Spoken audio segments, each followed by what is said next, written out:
Hey, happy Thursday and welcome to the Rewind with Ellen show. I'm your host, Ellen Wanjero, and as always, I am with my co-host, Ro Carter. Hey, How are you, stranger? I know we're like two ships in the night passing over the course of the last 2 weeks. Yeah, yeah. Yeah. I have missed seeing you and kicking it with you as per usual, but lots of things have been going on with life over these past few weeks that we had to take a short hiatus from the show, just personal stuff, family stuff, weird COVID reactions to the vaccine.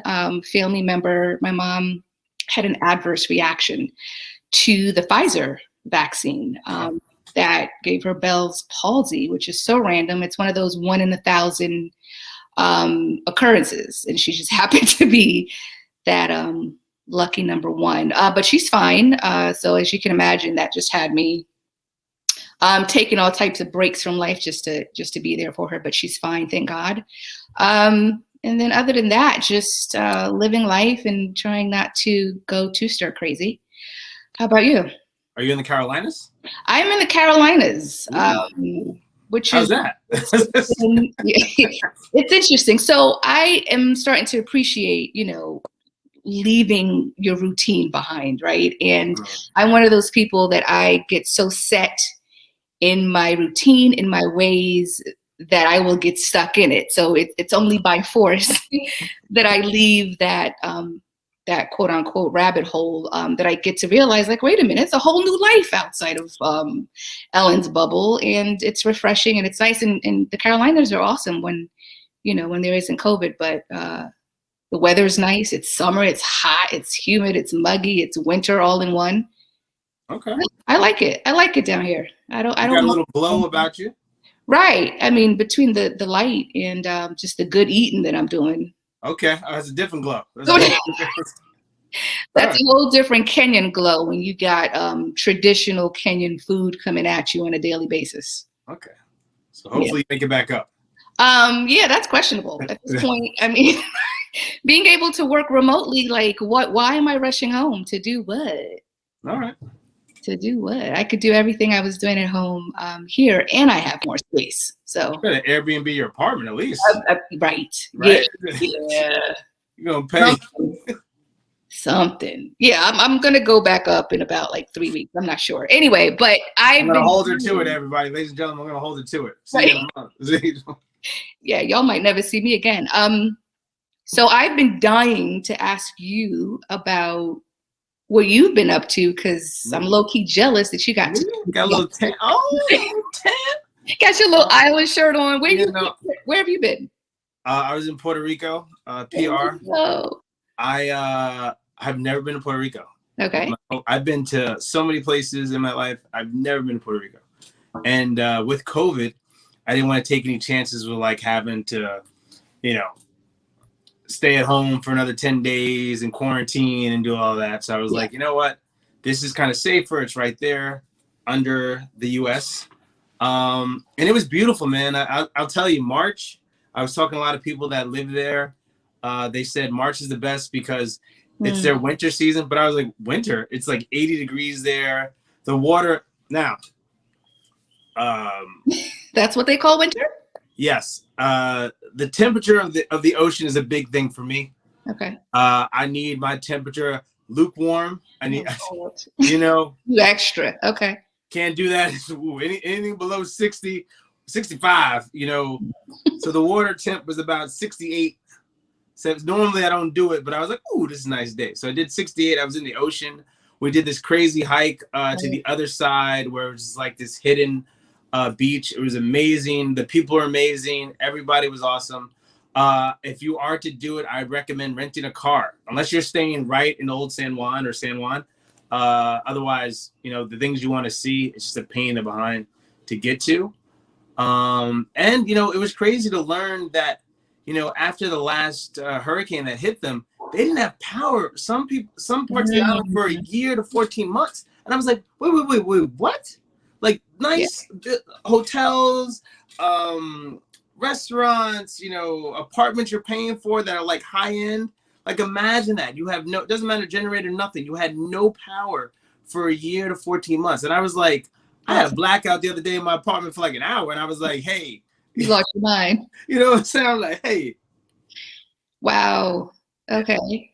And so how far from the city, how far away from the city were you? Like, were you in the, like, So I did 2 jungle? stops. I'm sorry, I forgot the name. It comes to the sea. It's in like the middle of the city, or the middle of Puerto Rico. And so it's in the sticks. So you're like high up in the mountains. So I want Nice. to do it. So when I travel, I like to do a 2-part, especially if there's nature and stuff like that. So I'll do like a nature for 3 days or 4 days. And then the other half of the week, I'll do like by the beach. So that's what I did. So Okay. Fajada is by the beach where I stayed the second half. The first half was up in the mountains, and like, when I tell you, you and like one road getting in, one road getting out. One of those.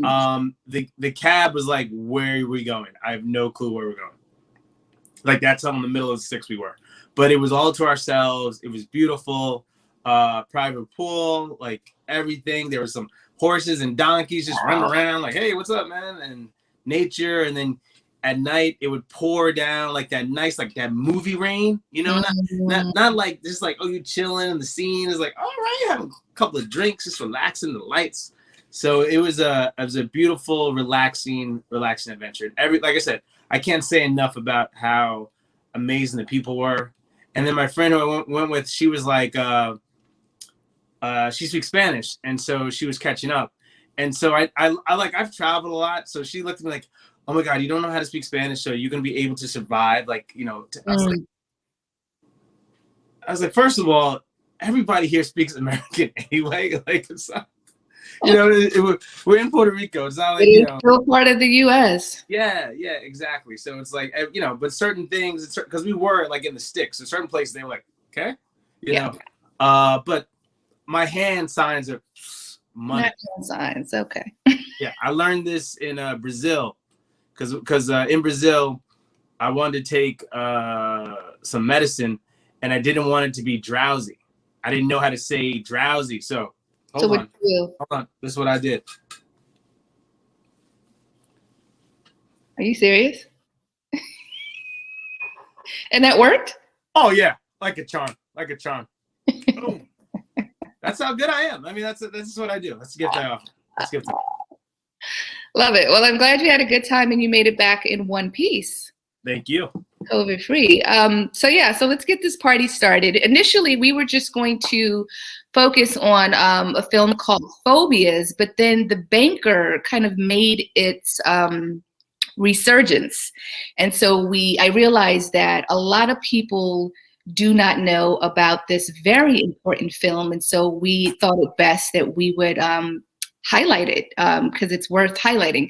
And so the film is called The Banker, and it's a historical drama film that's based on a true story about 2 of the first African-American bankers in the United States, all right? 2 Black men bankers in the US. And they are called Joe Morris and Bernard S. Garrett Sr. Now, this film came out at the beginning of 2020, beginning of last year, if memory serves me right. And it had a limited premiere, and then it had a theatrical premiere shortly after. And so there wasn't a lot of buzz about it. No one, like, it wasn't any mainstream press, like nothing. It's almost like you had to know somebody to know somebody that knew one of the writers or knew one of the directors, or it was weird considering the history that it tells and that it holds. But also it was kind of shrouded with a lot of some scandal about it. That's kind of weird. I don't even want to talk about it, but you can Google it on Wikipedia. You'll get some context as to what that scandal was. So the film stars Anthony Mackie, Samuel L. Jackson, Nia Long, Nicholas Hoult, and Jesse T. Usher.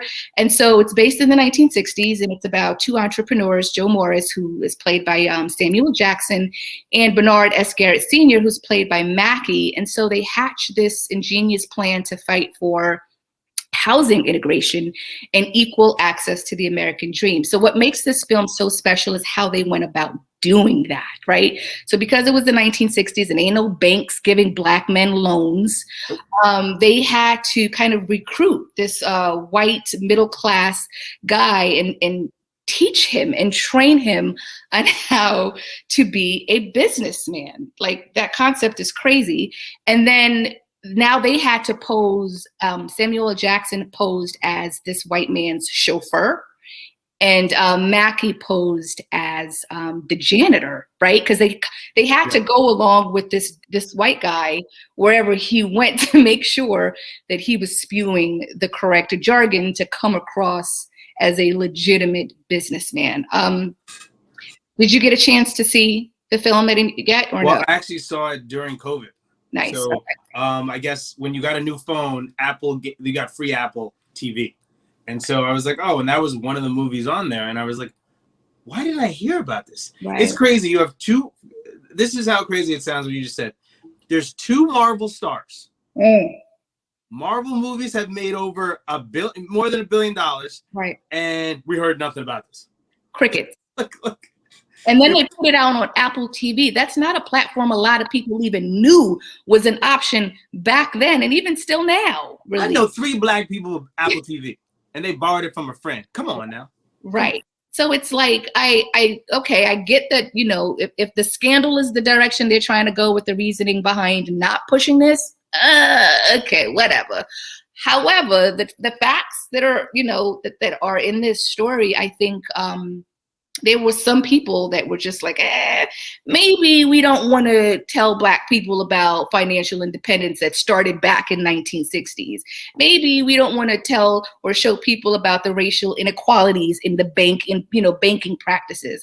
There's a lot of truths that are uncovered in this that I could see why some people might not want this to come out. Yeah. I mean, it was a deep story. The deep racism that's rooted in just any accomplishments we try to do. Yeah. Anthony Mackie, this is one of his best roles, I would say. He's got a couple of movies, but this is one is like you really see him shine. Yeah. But sometimes he tries to muscle through some stuff sometimes, but this was actually a good range with him with acting chops. And Samuel Jackson, some people kind of get annoyed if Samuel Jackson is always just cursing or he just says the same one-liners. But no, you really get to see Samuel Jackson like be himself and kind of come out of his shell. He reminded me of like old school Sam Jackson, like the Spike Lee era hanging out. So yeah, it was a beautiful, beautiful and well done movie. As usual though, Samuel Jackson says it earlier in the film and he's like, I just don't trust white people. He's like straight up. He's like, listen, I have some good friends. I work with them, whatever. And he's like, and Anthony Mackie's character is just like, well, no, I have a different approach. And he's like, oh, you're a little kid, man. You haven't had your feelings hurt yet. Right. And that's that reality, right? It's just trusting everybody, but knowing that eventually it's going to happen. When you get rich, they're going to find a loophole and get you. Yeah. And then making the deal with the Irish man and his wife is like, I'm not working with you anymore. And I wish you knew exactly what he got per dollar because they went half on it, right? She's like, oh, I'll move to 25 cents on the dollar. I'm like, ugh. And to put all your hard work into that and just be snatched from under you. And so those are the things, even now, when you look at deals, it kind of reminds you of like the music industry, right? You get these, oh, this is great. Oh, we're going to do this and that. And it's like, well, did you look at your contract? Is your name on this? Do you own your masters? Like all these things that we think about, it still comes full circle, even in 2021. Just anybody that's trying to start a business, whoever's going to be the face of that business normally just skyrockets to success. Yeah. The people that work underneath, they're kind of like, well, you weren't really there. You weren't in the picture. But I made the song. Doesn't matter. You weren't there. Right. Especially with social media. So it was an interesting story. Stuff like this still happens today, right? Getting loans, not getting loans from banks that aren't allowed. We're finding more and more about that. And people are like, really? In 2021? Yeah. Still happening. And what I thought was pretty awesome is the role Nia Long played. She was Bernard's wife, Anthony Mackie's wife, Eunice, and she was pretty instrumental in getting him where he got to. Like she was just that, that smart woman, and on his side, just helping him make moves and pointing him in the right direction and making connections for him. Like she was the reason Jackson and him got together, right? So it was nice to see them show that side of things, of the wife, of the woman playing a major role in the development of her husband's business. It was huge. Once again, Black women showing up. Showing up and showing out. That's what we do. Yeah, so check it out on Apple TV, wherever that is. But it's definitely worth. Or get a friend and ask them for their just to get it. Ask a friend. It's a movie worth your investment. All right, so Ooh, I see what you did there. All right. so I did, right? So phobias, man, I've been looking forward to this conversation ever since you and I kicked it the other day about this. And so Phobias is a thriller film, and it's a collaboration of 5 directors that explores extreme phobias. Now, I've always been fascinated about phobias, so when I got wind of this, I was just instantaneously excited. 1, because of Phobias, like I said, and 2, because Macy Gray stars in it. And I love me some Macy Gray, and I love her more after interviewing her last week about this film. And so it's 5 directors, it's 5 characters with very different phobias, and it tells the story of how each of those characters got their extreme phobias. So before I continue rambling on, Ro, initial reaction, like. I got a phobia after watching this movie. A phobia of what? Don't even answer that. All right. So how did you feel? What did you like about it? That's a good question. Individually, each character's story and background, it kind of reminded me of Flatliners. Do you remember the original Flatliners? Vaguely. With Julia Roberts and so they have to conquer their fears to actually get this ghost that's on their back, like following them. Because remember, they all kill themselves and they come back to life. Okay. And they have to fight their old fear. So I was like, oh, I kind of like that story that's coming back and forth, getting over your fears and conquering them. But then we find that they're weaponizing fear. And I'm like, all right. Now we get the government involved and stuff like that. Government always has to be involved. My God. You know. But the characters were really interesting and deep. And so I would like something individually. Macy Gray, please check out, everyone, please check out the interview that Ellen did with Macy Gray. It's amazing. But Macy Gray's energy was there. I mean, I could see her being in one of these new shows, like her making her own character. Like, I was like, what is going on here? Cutting people up? Yeah. What? And she makes the parts fantastic her face and her body. And I was like, what the hell is going on in here? So it was very weird, but interesting at the same time. And then they just left you for like, all right, they're out of here. Yeah, that was the only weird part. It was this weird cliffhanger, like maybe my TV glitched and it's not quite over and I should try to figure something out. But then sure enough, it was done. So I don't know if that indicates like a part 2 coming? I don't know that we need a sequel, but if there is, then so be it. So Macy Gray's her particular story, again, she's one of 5 lead characters, is directed by Jess Varley, who Macy spoke really highly of in our interview. So shout out to Jess. And what's interesting, I found this to be educational, again, because these are phobias I've never heard of, and they actually exist, right? So Macy Gray's phobia was a telephobia. And it's the fear of not doing something right or the fear of not being good enough. So imperfection. So I thought her character was the most unique because her phobia stemmed from childhood. It stemmed from her father always making her feel like she was not good enough. So somehow that translated in her character's crazy ass brain. Let me take pieces and parts of other humans, make the perfect person, and make myself the perfect person. Like, how is that even a thing? Like, how did this phobia come up? Like, have people done that? And then this phobia was created? Like, I'm perplexed by that. I don't know how she's doing the surgery by herself around her waist and her neck. I mean, that's what I really want to know. But yeah, I mean, yeah. And so hoplophobia was another one. It's the morbid fear of guns. Okay, I guess I get that. Epiphobiphobia, I know I'm butchering that. The fear of youth. What the hell? I didn't even know that was a thing. Yeah. Right? So this particular character, some youth attacked her or did something crazy to her. So then that's how that was a crazy story. I was like, damn, teacher. Don't, right. You better leave people. And then the setup, the daughter was like, right. Oh my God, my teacher's wilding out. I'm like, oh damn. Don't sleep with your student's parent. Hey. That was my takeaway from that. And then it's just like, don't do anything crazy. Phobia, the fear of driving, right? So the chick who's played by who? You mentioned her, Hana May Lee. Yes. Who is from Pitch Perfect too. Like that's where I remember. She's in all the Pitch Perfects. That's her. Yeah. She's always like, right. Right. She plays Lily in Pitch Perfect. Yeah. She hit somebody.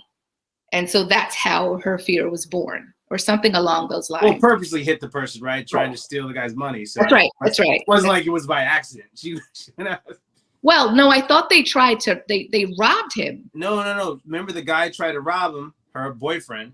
He put the knife up to his head. He's like, get out of my face. You what are you going to do? You're not gonna do him over. Right? Remember, he walked past him. Yeah. And then he's standing there like, and she's like, and then she puts the hood down, and then she drives into the guy, and he flips over. That's why you see him in that scene, like wrapped up, and his head's like spilling out. Like, oh, Lord, that went bad. Yeah. I don't know. Fear of driving. Really, fear of driving. Interesting. Very interesting, right? All right. And then the last phobia was robophobia. The fear of robots or drones or robot-like mechanics or artificial intelligence coming to life and taking over everything. That makes sense. Right. I fear that. I think that could happen. That's a real thing. Phobias that I think, obviously these have happened because they've become phobias and stuff. But I think that one could actually, that's the more and more we rely on technology. It's like, all right, are you really who you say you are? That's true. So that's true. And so that character, he befriended a dark force on the internet that somehow like came through with like through electricity or something. That was the most weird and complex one that it took me a second to. Yeah, I didn't know. Are we going sci-fi or what are we doing here? And then it just went far left. So I really think there's a lot of potential in certain areas in the film. Mm-hmm. There's some great storylines, and they really developed it. Because sometimes when they go in the past with a character, you don't feel you understand the character at all. Yeah. But I can honestly say I did feel I understood every character. Just that first one, the purpose of that. Maybe that was meant to throw us off. Yeah, yeah. And then you're like, oh, okay. Now you're awoke to a room of people that are going through their phobias and trying to figure it out. Yeah. And I'm not just saying this because I like Macy Gray, but her character was my favorite. It was the one I connected to the most. And I don't know whether that's a good thing or a bad thing, but in terms of like how she delivered that psychopath character was just so regular. Does that make sense? It didn't feel contrived. It was almost like she was Macy Gray and she just showed up. No, that was just another side of Macy. She bodied that. Right. She bodied that. Right. My fear is how you were saying like that's my favorite. Right. I loved it. I mean, I think because it was an effortless delivery. I think. I don't know. Tell your mom, be careful. I know. All right. Yeah, I think Phobia is what it was released on March 19th. I think last Friday it's on demand and on digital. So I mean, it was entertaining and educational, and I learned 5 things I did not know about. So I'm never mad at learning something I didn't know. I don't know how could you date somebody that had one of those phobias? Okay, fear of driving, that's a problem because we got to drive. You got to. Well, you just drive every time. So in the car. No, that's not going to work. Who else? Befriending a dark force on the internet. Then that kind of goes towards like, all right, now you're a little crazy. Tinfoil hats and stuff like that. Can't date you if you have robophobia.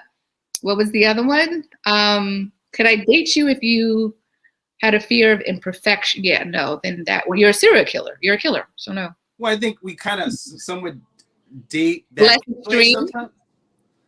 No, we kind of date people. I mean, narcissist. Dave is kind of like that, and then you're like, okay, you're crazy, and then you move on. But Yeah, but that's like such a low spectrum of crazy versus the complete opposite of I'm gonna. You don't know until you get to know somebody, right? So you get a little glimpse, a little picture of who they are. Yeah, that's why it's just safer not to get involved in any capacity with other humans. Okay, and that's the Ellen Show. I'm sorry, it's just better that way. You need to come back to reality. You would sit, had some cooking around your family. You're just like, I don't even know what's outside. Hey, whatever. I don't know what's going on outside of these four walls, and I'm good with that. No, I'm kidding. Yeah. Do you have a phobia? No, I don't think I do. I don't. I'm sure if there's something for hair, like, oh my God, I have a pet. I don't have a phobia. I have a pet peeve. Like when women do this with their hair in the room, like let's say in my office or my house or my room, I go, oh my God. Wait, what do you mean when they do this? What is that? What like they just go with their hair and just take a, and it's like, maybe there's an extra hair, long flowing hair. Oh, like shedding when women yeah. And then they go like this, and they just go like this on the floor of your place. And yes. Millions of times. And I'm just like, what are you doing? What are you doing? Okay. What are you doing? So what is it about that? Because that hair winds up in places that you just can't imagine at some point in your life. You're just like, what the hell did this come? What? True. Yeah. True. Okay. Yeah.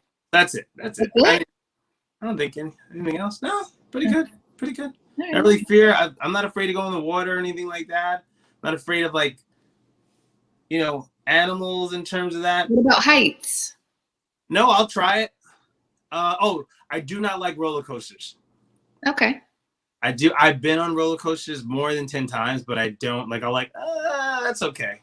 Or someone got me one time. I was in Denmark and this place called Tivoli, which is the original Walt Disney. They supposedly say that's where Walt Disney got the idea for Disney World. Mm-hmm. And so they had this like little spinning thing, and then I didn't see what it really did, and so I get on it, and then it just like opened up and then like sling all over the place, and I was like, oh my God. And then I was like sick for like the whole day. Yeah. It's more of me getting sick. I'm not scared of it. I just know my stomach is like, no. And like on smaller boats, like rocking back and forth, like, certain things like that. But otherwise, I'm pretty good. You went on a roller coaster as an adult? Yeah. Yeah. So I had the same experience maybe like 7 years ago. And I was so discombobulated for like 2 days. I will never, ever set foot in a theme park. I don't know what I was thinking. I was going on rides like I was 12. Like, I don't know. I maybe had one too many cookies. I don't know what was going on in my mind. But it was terrible. And it was a horrible experience. I'm never doing it again. Like, you could not pay me to do that again. Yeah, you learn. After you get a certain age, there's certain things you don't do anymore. Like, I'm over 35. And like, I don't do shots anymore. I'm like, you want to do shots? Nah, man. We don't need. There's no age limit to shots, bro. Trust me. I know when the party started. Shots at 1 o'clock? Nope. I'm good. Oh, so we can party together. Okay. We can party. I'm just gonna, watch you do those shots, and I'll probably carry you later. That's true. That's very true. Yeah. So check out Phobias. Anything else that stood out to you about the film? No. I mean, like I said, I wish they could have made it a little tighter at the end. Yeah. Because I wanted to see, okay, what are they gonna do with this now? Will they all start going on each other with their phobias, or are they going to form a team and realize that they don't have issues and that it can all be sort of settled or explained what they're going through? Yeah. So, that was it. Good acting though. Everybody was solid. For Hannah Mae Lee that played Sammy, like that was her first role, like her on her own in that scene. So shout out to her because Pitch Perfect. And there was another girl from Pitch Perfect as well. Macy Gray, the tall brunette that was sitting down when they had Chinese food together. Oh, her one of her employees. She's also in Pitch Perfect. Nice. Yeah, she's a tall brunette, always just big bustier. Bustier? Yeah, they I just, you gotta be careful. 2021. I don't want to say anything. You gotta be very careful. Grabbed up, And I forgot to mention that Renee's role, she plays a high-powered architect. Yeah. Right. So when you think about that sort of frame of mind and then dealing with that level of phobia, like I would love to see that character developed into a whole movie. Like I would watch that. I'd be excited about that. You know what I was thinking? American Horror Story. She'd be Yeah. perfect for it. Like getting her as I guarantee you they'll find something for me. If hopefully he saw the director of American Horror Story, but that I could see Macy Gray jumping into that kind of genre of TV shows because she really did amazing. I was like, oh, maybe Macy Gray does do this when she goes home. Macy is a good actress. I think she has enough quirkiness in her DNA, which I love. That translates in film really well. Yeah. Yeah. And so she has a bunch of films in production right now. She started a new band. Like she's busy, so I'm looking forward to see. She's booked and busy, as the kids say. So I'm looking forward to seeing what she has going on next, because she's kind of been on sabbatical for a second living life, I suppose. But she's back. What was the biggest thing you took away from the interview with her? Like her as a person or as an artist? Oh, she as a person, she's a straight shooter. Like there's no bells and whistles. Like she might call you out on some ish. Okay. She did me in the interview, right? Like she called me out and challenged me, and I was just like, wait a minute, Macy, who's interviewing who here? You're doing my job. Rattle back. But she's a fun person. Yeah. Recognize we only had about 15 minutes together, but from those 15 minutes, she just had good energy. So that's great. Yeah, I'm excited to hear her do some music. I mean, I haven't heard Macy. It's been a minute. Dare I say it's been 20 years? Yeah. Since her hit. So the band that she's now a part of is called Macy Gray and the California Jet Club. And California Jet Club. Jet Club. All right, I'm gonna check it out. So they're on Instagram. It's a whole vibe. I think she looks even more cooler than she did when she first came out. Okay. Is that possible? Yeah, it is. Okay. we're gonna call those Ellenisms. I don't know. That's you just like shut it down. Yes, it is. All right. Yeah. So that's that. We'll be back next week. There are a couple of movies coming out that we are can't wait. Excited to talk about. So we will be back in the swing of things next Thursday. Our new time is 8:30 instead of 8. So see you then and tune in. And as always, thank you for watching Rewind with Ellen and Rocata. Hello. Thank you. All right. Have a good one, sir. You too. See you next week.